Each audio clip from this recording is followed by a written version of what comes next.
الحمدللہ رب العالمین والصلاة والسلام علی سید الانبیاء والمرسلین وعلی آلہ واصحابہ اجمعین۔ میں مولوی صدیق اکبر یوٹیوب چینل اسرا ٹی وی سے۔ بسم اللہ الرحمن الرحیم۔ مقام عظیمت اور رخصت کا یہی وہ فرق ہے جو ایک صاحب دل نے خانقاہ کے گوشہ عزلت سے نکل کر شیخ شیراز کو بتایا تھا۔ گفتاں گلیم خویش بدر میں بردز موج، دین سعی میں کند کہ ہر آرد غریق راہ۔ تو اس وقت ایسا ہوتا ہے کہ سنت الہی اپنی عادت جاریہ کے مطابق قیام حق و دفع باطل کے لیے سرگرم انبعاث و ظہور ہوتی ہے، اور توفیق الہی سے کسی اصلح و امثل بندے کے قلب کا عزیمت و دعوت کے لیے انشراح کر دیتی ہے، اور اس کے قدم طریق و منہاج نبوت پر ثابت و مستقیم فرما دیتی ہے۔ وہ اپنے عہد کے تمام اصحاب علم و فضیلت اور ارباب صوامع و مدارس کو تنگنائے رخصت و ضعف میں پیچھے چھوڑ کر منزلوں آگے نکل جاتا ہے۔ فضائے علو و رفعت اس کو اپنی طرف کھینچتی ہے، اور سمائے کمال و کرامت اپنی تمام بلندیوں کے ساتھ اس کے استقبال کے لیے دوڑتا ہے۔ گویا آسمان اس کے لیے اتر آتا ہے اور زمین اس کو خود بخود اچھالنے لگتی ہے۔ اس کی ہمت رفعت طلب، اس کا حوصلہ متصاعد و متعارج کسی بلندی پر بھی نہیں رکتا، اور اونچی بلندیوں کو بھی حزیز تسفل و تنزل سمجھتا ہے۔ مقام عظیمت و دعوت کی بلندی تک بڑے بڑے کار فرمایا عہد کی نظریں بھی انہیں بھی نہیں اٹھ سکتی تھی، اور ضعفائے زبان و بیچارگان رخصت کے وہم و گمان کو بھی اس تک بار نہ تھا۔ اس کا شہباز ہمت اور سیمرغ عزم اس کی چوٹیوں پر بھی پہنچ کر دم نہیں لیتا، اور پیوستہ سرگرم بال افشانی و ہموارائے صفیر زناں بلند پروازی رہتا ہے۔ وَلِسَانُ حَالُهُ يُنْشِدُ بِهَذَا الْبَيْتِ بال بکشا و صغیر از شجر طوبیٰ زن، حیف باشد چوں تو مرغے کے اسیر قفسی۔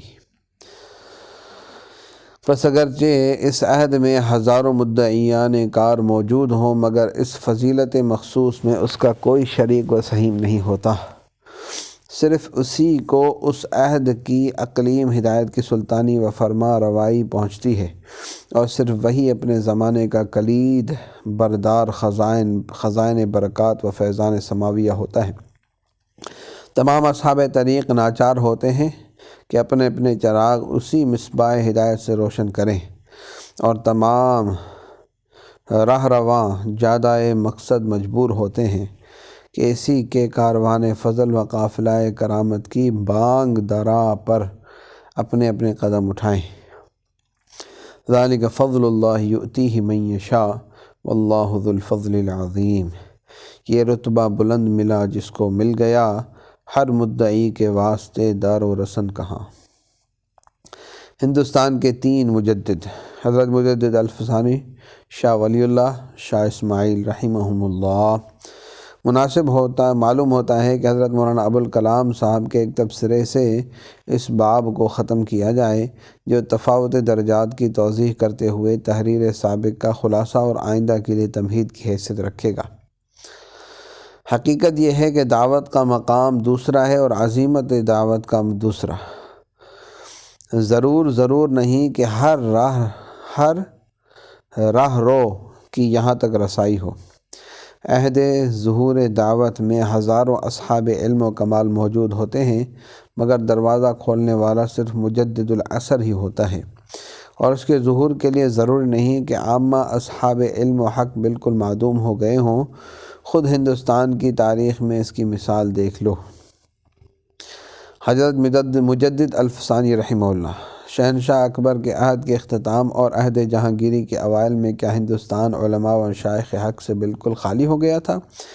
کیسے اکابر موجود تھے، لیکن مفاسد وقت کی اصلاح و تجدید کا معاملہ کسی سے بھی بن نہ آیا۔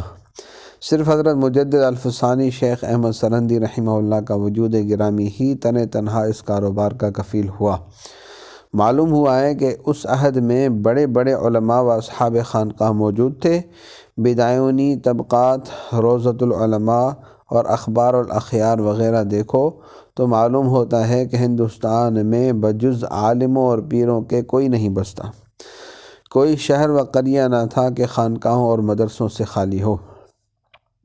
علماء میں شیخ وجیح گجراتی، شیخ علی متقی، شیخ جلال تھانیسری، ملا محمود جونپوری، مولانا یعقوب کشمیری، ملا قطب الدین سہالوی، شیخ عبدالحق محدث، ملا عبدالحکیم سیالکوٹی، مولانا الحداد جونپوری وغیرہم اپنے وقتوں کے مالک اور علم و تعلیم کے بادشاہ تھے۔ بائیں ہمہ دوسرے گوشوں اور کاموں میں اپنا اپنا وقت بسر کر گئے۔ اس راہ میں تو ایک قدم بھی نہ اٹھ سکا۔ شیخ عبدالحق محدث رحمہ اللہ کو تو حضرت مجدد صاحب کے بارے میں سخت لغزش بھی ہوئی، اگرچہ آخر عمر کے اعتراف و رجوع نے تلافی کر دی۔ اصحاب طریقت میں حضرت خواجہ باقی باللہ جیسے عارف کامل خود دہلی میں بعہد اکبری مقیم رہے، لیکن وہ خود کہتے ہیں کہ میں چراغ نہیں ہوں، چکماق ہوں، آگ نکال دوں گا۔ چراغ شیخ احمد سرہندی ہے۔ جو حالت اس وقت نہ صرف ہندوستان بلکہ تمام کابل، ترکستان و خراسان کی ہو رہی تھی، ان سب کے سامنے تھی۔ سب اس پر آہ و فغاں بھی کرتے ہیں، مگر اس کے آگے معاملہ نہیں بڑھتا۔ ہندوستان میں بڑی مصیبت یہ تھی کہ تمام عوام و خواص پر تصوف کا رنگ غالب تھا، یہاں تک کہ اس کے سوا علماً و عملاً کوئی بات مقبول نہ تھی۔ لیکن تصوف صالح کا جوہر پاک جہل و بدعت کی آمیزش سے یکسر مکدر ہو چکا تھا، بلکہ ایک طرح کی انانیت و مطلق العنانی تھی جس کو طریق باطن و اسرار سے تعبیر کیا جاتا تھا۔ ملک کا ملک شریعت و علوم شریعت سے بیگانہ، محض اور اصل حقیقت یک قلم معدوم، صرف خانقاہوں اور سجادہ نشینی کے سلسلوں کے جال میں پوری اقلیم جکڑ بند تھی۔ دوسری طرف عہد اکبری کی بدعات تخت و تان حکومت کے زور سے ہر طرف پھیل چکی تھی، اور علماء سو و مشائخ دنیا پرست خود ان کے احداث و اشاعت کے نقیب تھے۔ کون تھا کہ اس وقت امن و عافیت کے مدرسوں اور سلطانی و فرما روائی کی خانقاہوں سے نکلتا اور دعوت و اصلاح کی امتحان گاہوں میں قدم رکھتا، اور پھر نصرت الہی کے لشکروں اور نفوس باطنی کے سامانوں سے ایسا مسلح ہوتا کہ نہ شہنشاہ ہند کا تاج و تخت اس کی راہ روک سکتا، اور نہ وقت کی حکمرانی و فرما روائی اس کے سلطان حق و سطوت الہی پر غالب آ سکتی۔ خود حضرت موصوف ایک مکتوب میں اپنے فرزند کو لکھتے ہیں: اے فرزند، این وقت آست کے در الاخری۔ کچھ شک نہیں کہ توفیق الہی نے حضرت ممدوح کے وجود گرامی ہی کے لیے یہ مرتبہ خاص کر دیا تھا۔ انبیاء اولو العزم کی نیابت و قائم مقامی، یعنی مقام عظیمت دعوت کا خلل صرف انہی کے جسم پر چست آیا۔ باقی جس قدر تھے یا تو مدرسوں میں پڑھاتے رہے، یا موٹی موٹی کتابیں اور نئی نئی شرحیں اور حاشیے لکھتے رہے، یا پھر ان کی تضلیل و تکفیر کے فتووں پر دستخط کرتے رہے۔ وقت کا جو اصلی کام تھا اس کو کوئی ہاتھ نہ لگ سکا۔ وصلی اللہ تعالی علی حبیب سیدنا محمد وعلی آلہ وصحبہ اجمعین برحمتک یا ارحم الراحمین۔